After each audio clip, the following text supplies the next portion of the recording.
रामलला की प्राण प्रतिष्ठा का निमंत्रण ठुकरा दिया। अब यहां सपा के बड़े नेता यहां तक कहते हैं।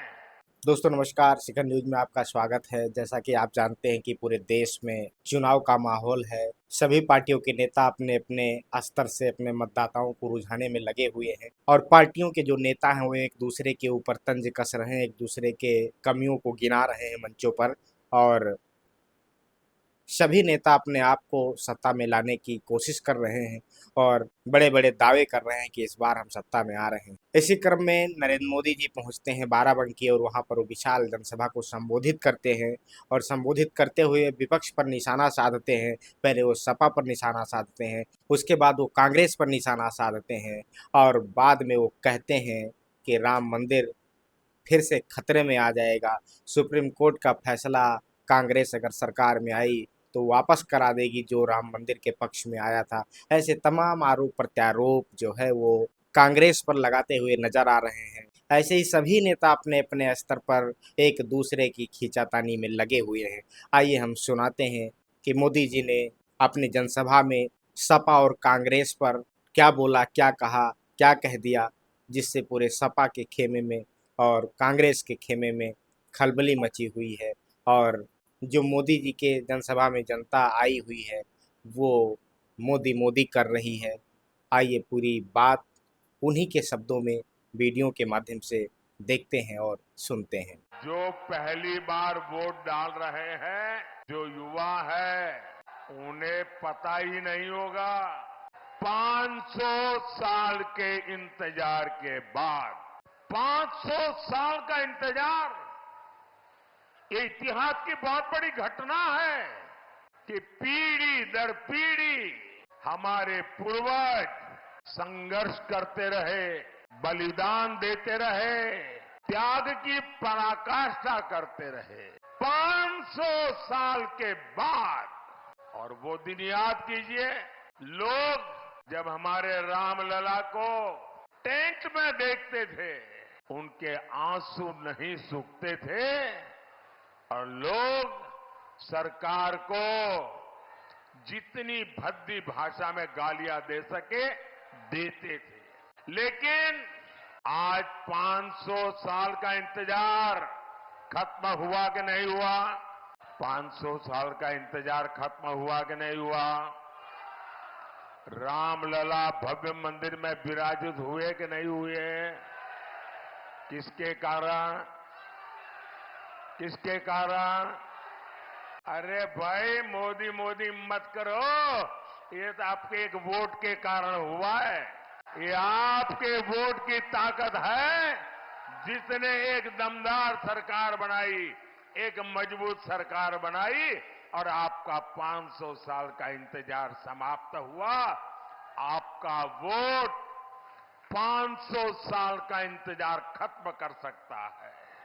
और इसलिए भाइयों बहनों, कमल के निशान पर बटन दबा के आगे भी ये दमदार सरकार बनानी है और दमदार फैसले भी लेने हैं। लेकिन साथियों, दूसरी तरफ ये कांग्रेस वाले, ये सपा वाले क्या कह रहे हैं?